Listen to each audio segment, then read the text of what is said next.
right, CNBC holding its Delivering Alpha conference yesterday. One major topic of conversation, investing in AI. Leslie Picker joins us right now with the headlines from that. And Leslie, that had to be the thing that everybody was waiting to hear about.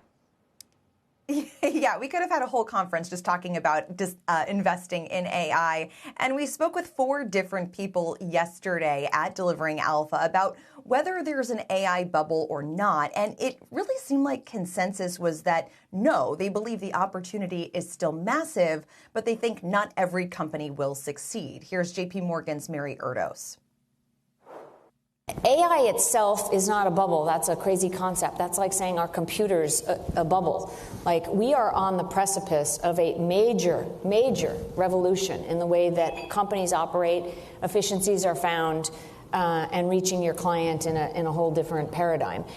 The valuations of certain companies are reflecting what they think, what the markets think are going to be the winners and the losers. The winners are not likely to all come from today's publicly traded hyperscalers, according to 2 top tech investors. And General Atlantic's Bill Ford noted that private companies can, quote, play the cycle a little longer. I then asked Coatue Philippe Lafont if the AI opportunity is in the private markets. Do we need to fix the IPO process or make it easier for retail investors to invest in private companies? I personally think that the IPO market is totally broken, like beyond repair, as measured by the fact that 20 or 30 years ago, there were so many more IPOs than today. Today, there's very few IPOs. We were talking earlier, this year there's been almost none. And I think it's not a great trend because at the end of the day, it's just easier for a retail investor to be involved in IPOs and then onwards than everything before the IPO. So I find it's a little bit unfair.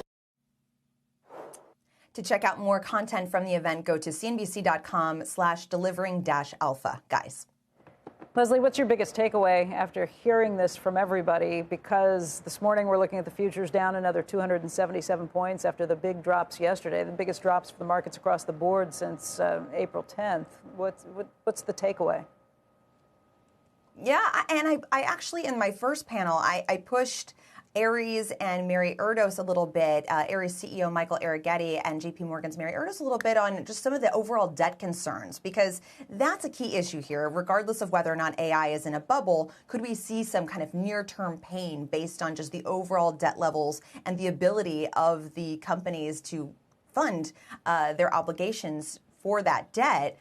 And again, they were not that concerned. They said there may be a little choppiness here or there. There may be some companies that run into issues, but overall, they're taking kind of a longer term time horizon and say the opportunity is worth the risk.